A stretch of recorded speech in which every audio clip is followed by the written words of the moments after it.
दोस्तों कहाँ आंध्र प्रदेश में। अब हम लोग पढ़ेंगे रेलवे एनटीपीसी 8 जनवरी 2021 को फर्स्ट शिफ्ट में जो क्वेश्चन आया था वो क्वेश्चन देखिए। निम्न में से कौन गैर संक्रामक रोग का उदाहरण है? गैर संक्रामक रोग का उदाहरण है दोस्तों, तो याद रखिएगा वो हो जाएगा बिल्कुल उच्च रक्तचाप। उच्च रक्तचाप, बाकी सब नहीं है। देखिए उच्च रक्तचाप हो जाएगा इसका आंसर। आपको बता दूं उच्च रक्तचाप गैर संक्रामक रोग का उदाहरण है। तीव्र रोग, जिस रोग की अवधि कम होती है उसे तीव्र रोग कहते हैं, जैसे खांसी जुकाम, ये तीव्र रोग में आता है दोस्तों। नेक्स्ट, निम्नलिखित में से किसमें सीएफसी होते हैं? सीएफसी किसमें होता है? क्लोरोफ्लोरोकार्बन। तो ये प्रशीतकों में दोस्तों होता है सीएफसी। सीएफसी का फुल फॉर्म क्लोरोफ्लोरोकार्बन होता है, जो ओजोन छिद्र का मुख्य जिम्मेवार है दोस्तों। नेक्स्ट, वेबसाइट द्वारा बनाई गई एक छोटी टेक्स्ट फाइल जो उस स्टेशन के लिए अस्थायी रूप से उपयोगकर्ता के कंप्यूटर में संग्रहित होती है वह कहलाती है, क्या कहलाती है? कुकीज कहलाती है। क्या कहलाती है दोस्तों? कुकीज। निम्नलिखित में से किन पौधों से रक्तचाप का उपचार किया जा सकता है? रक्तचाप का उपचार तो किया जा सकता है दोस्तों सर्पगंधा से। निम्नलिखित में से किन पौधों से रक्तचाप का उपचार किया जा सकता है? सर्पगंधा से किया जा सकता है। WWW का आविष्कार किसने किया था?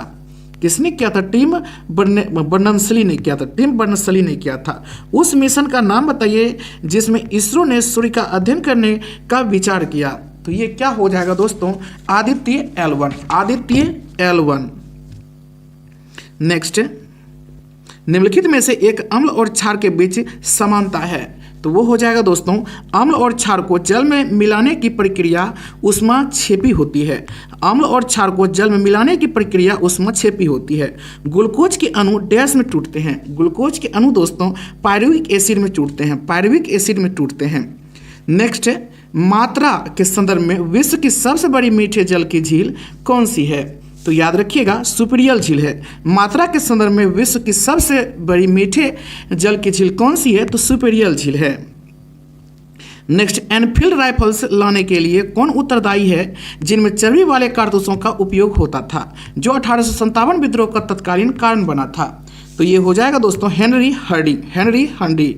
एनफील्ड राइफल्स लाने के लिए कौन उत्तरदायी है जिनमें चर्बी वाले कारतूसों का उपयोग होता था, जो 1857 विद्रोह का तत्कालीन कारण बना था? Henry Hardy. निम्नलिखित में से कौन सा एक आसियान देश का संस्थापक सदस्य है? आसियान देश का, तो वो है दोस्तों मलेशिया। निम्नलिखित में से कौन सा एक आसियान देश का संस्थापक सदस्य है? तो ये मलेशिया है दोस्तों। इंटरपोल का मुख्यालय कहाँ स्थित है? इंटरपोल का मुख्यालय याद रखिएगा फ्रांस में स्थित है। हम्पी का विरूपाक्ष मंदिर किसे समर्पित है? हम्पी का विरूपाक्ष मंदिर, तो याद रखिएगा इसका राइट आंसर हो जाएगा दोस्तों भगवान शिव को। हम्पी का विरूपाक्ष मंदिर किसे समर्पित है? भगवान शिव को।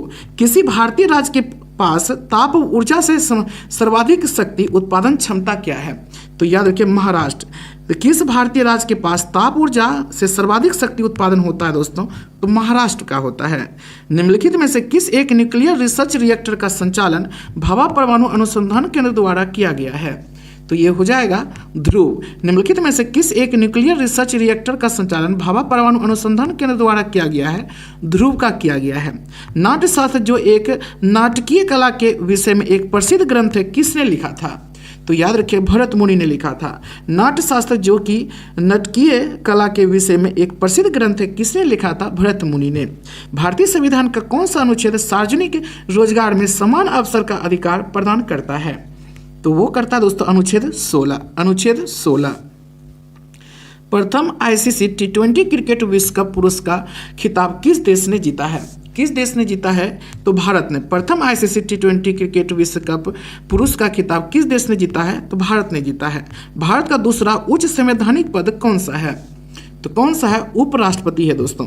भारत का दूसरा उच्च संवैधानिक पद कौन सा है? उपराष्ट्रपति है। भारत के कौन से राज्य में कोयले का सर्वाधिक भंडार है? कोयले का सर्वाधिक भंडार है दोस्तों, तो ये झारखंड में है कोयले का सर्वाधिक भंडार। नेक्स्ट, भारत में पहली यात्री रेलगाड़ी का संचालन किसके बीच हुआ था? किसके बीच हुआ था? तो ये हो जाएगा दोस्तों बम्बई और थाने के बीच हुआ था। बम्बई और थाने के बीच हुआ था भारत में पहली रेलगाड़ी का संचालन। याद रखिए मुंबई और थाने के बीच। इंपॉर्टेंट है 16 अप्रैल 1853 ईस्वी को हुआ था दोस्तों, लॉर्ड डलहौजी के शासनकाल में। इंपॉर्टेंट है, याद रखिएगा। महाराष्ट्र के पारंपरिक लोक रंगमंच का नाम क्या है? तो क्या है, तो तमाशा है, तमाशा। भारत में कौन सी नदी में रिवर डॉल्फिन पाई जाती है? रिवर डॉल्फिन पाया जाता है दोस्तों, ये घाघरा नदी में पाया जाता है। भारत में जॉनबिल मेला एक ऐसा मेला है जहां वस्तु विनिमय प्रणाली का उपयोग अभी तक किया जाता है। यह मेला भारत के कौन से राज्य में होता है? तो यह मेला असम में होता है दोस्तों। भारत में जॉनबिल मेला एक ऐसा मेला है जहां वस्तु विनिमय प्रणाली का उपयोग अभी तक किया जाता है। यह मेला भारत के कौन से राज्य में होता है? असम में होता है। विदेशी धरती पर फहराया जाने वाला प्रथम भारतीय ध्वज भिकाजी कामा द्वारा 1907 में डैश में फहराया गया था? तो याद रखिएगा, जर्मनी में विदेशी धरती पर फहराया जाने वाला प्रथम भारतीय ध्वज भिकाजी कामा द्वारा 1907 में डैश में फहराया गया था, जर्मनी में फहराया गया था। कंप्यूटर क्षेत्र में फोर्ट्रॉन किसके लिए प्रयुक्त किया जाता है? फोर्ट्रॉन, तो याद रखिएगा, फार्मूला ट्रांसलेशन के रूप में किया जाता है। कंप्यूटर क्षेत्र में फोर्ट्रॉन किसके लिए प्रयुक्त किया जाता है? फार्मूला ट्रांसलेशन के लिए किया जाता है। 1907 में कांग्रेस के नेतृत्व में कौन से सत्र की चरमपंथियों और नरमपंथियों का विभाजन किया गया? तो ये होगा दोस्तों सूरत। 1907 में कांग्रेस के नेतृत्व में कौन से सत्र में चरमपंथियों और नरमपंथियों का विभाजन किया गया? सूरत में किया गया। नेक्स्ट, भारत में राष्ट्रीय विज्ञान दिवस कब मनाया जाता है? राष्ट्रीय विज्ञान दिवस दोस्तों 28 फरवरी को भारत में मनाया जाता है। अब हम लोग पढ़ेंगे रेलवे एनटीपीसी 8 जनवरी 2021 को सेकेंड शिफ्ट में जो क्वेश्चन आया था वो देखिए क्वेश्चंस। पहला क्वेश्चन है, गति के 3 नियम इनमें से किसके द्वारा प्रतिपादित किए गए थे? तो ये किए गए थे दोस्तों न्यूटन के द्वारा किए गए थे। लिटमस विलियन डैश से प्राप्त होता है? लिटमस विलियन लाइकेन से प्राप्त होता है, लाइकेन से। एक्सेल में कौन सी फंक्शंस की एडिट मोड पर जाने में मदद करती है? तो ये होगा दोस्तों F2 मदद करती है, F2। ग्रीन हाउस गैसों का सबसे बड़ा उत्सर्जक क्षेत्र कौन सा है? सबसे बड़ा ऊर्जा है दोस्तों। ग्रीन हाउस गैसों का सबसे बड़ा उत्सर्जक क्षेत्र कौन सा है? ऊर्जा है। प्रकाश संश्लेषण के लिए किस गैस की आवश्यकता होती है? प्रकाश संश्लेषण के लिए तो कार्बन डाइऑक्साइड की आवश्यकता होती है। प्रकाश संश्लेषण के लिए किस गैस की आवश्यकता होती है? कार्बन डाइऑक्साइड की। नेक्स्ट, उस बोध ग्रंथ का नाम बताइए जिसमें त्रिभुजों के लिए नियमों का उल्लेख है। त्रिभुजों के लिए तो विनय पिटक। उस बोध ग्रंथ का नाम बताइए जिसमें त्रिभुजों के लिए नियमों का उल्लेख है, विनय पिटक। संविधान में अन्य देशों से उधार लेने की विशेषताओं की आलोचना करते हुए किसने कहा था? संविधान के मौलिक विचारों के संदर्भ में किसी को भी कोई विशेष अधिकार नहीं है। तो ये हो जाएगा दोस्तों डॉक्टर भीमराव अंबेडकर ने। संविधान में अन्य देशों से उधार लेने की विशेषताओं की आलोचना करते हुए किसने कहा था? संविधान के मौलिक विचारों के संदर्भ में किसी को भी कोई विशेष अधिकार नहीं है, तो डॉक्टर भीमराव अंबेडकर ने कहा था। इनमें से किस भारतीय राज्य में पवन ऊर्जा उत्पादन सबसे अधिक है?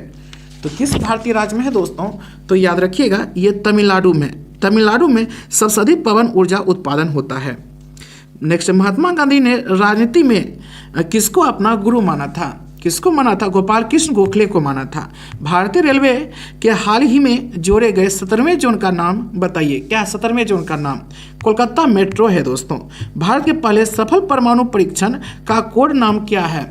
इसका कोड नाम स्माइलिंग बुद्धा है। याद रखिएगा, स्माइलिंग बुद्धा है भारत के पहले सफल परमाणु परीक्षण का कोड नाम। 27 अगस्त 1947 को संविधान सभा की बहस में किसने कहा, मेरा मानना है कि अलग निर्वाचन क्षेत्र अल्पसंख्यकों के लिए आत्मघाती होंगे? तो ये हो जाएगा दोस्तों बिल्कुल गोविंद बल्लभ पंत। 27 अगस्त 1947 को संविधान सभा की बहस में किसने कहा, मेरा मानना है कि अलग निर्वाचन क्षेत्र अल्पसंख्यकों के लिए आत्मघाती होंगे? गोविंद बल्लभ पंत ने कहा। कंप्यूटर का जनक किसे माना जाता है?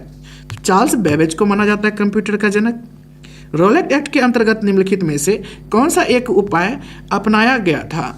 तो ये हो जाएगा दोस्तों मुकदमे के बिना कारावास। रोलेट एक्ट के अंतर्गत निम्नलिखित में से कौन सा एक उपाय अपनाया गया था? मुकदमे के बिना कारावास। नोबेल पुरस्कार विजेता कैलाश सत्यार्थी इनमें से किस संगठन से जुड़े हुए हैं? बचपन बचाओ आंदोलन। नोबेल पुरस्कार विजेता कैलाश सत्यार्थी इनमें से किस संगठन से जुड़े हुए हैं? बचपन बचाओ आंदोलन। निम्नलिखित में से कौन सी रचना मुंशी प्रेमचंद द्वारा लिखी गई है? मुंशी प्रेमचंद द्वारा दोस्तों लिखी गई है, तो ये हो जाएगा सेवा सदन। सेवा सदन मुंशी प्रेमचंद द्वारा लिखी गई है, सेवा सदन। नेक्स्ट, भेल का पूर्ण रूप क्या होता है? भेल का पूर्ण रूप दोस्तों Bharat heavy electricals limited, Bharat heavy electricals limited होता है। नेक्स्ट, कोबोल का पूर्ण रूप क्या है? कोबोल का पूर्ण रूप क्या होता है? तो याद रखिए common business oriented language. Common business oriented language वह क्षेत्र जहां किसान केवल सब्जियों में विशेषज्ञता मतलब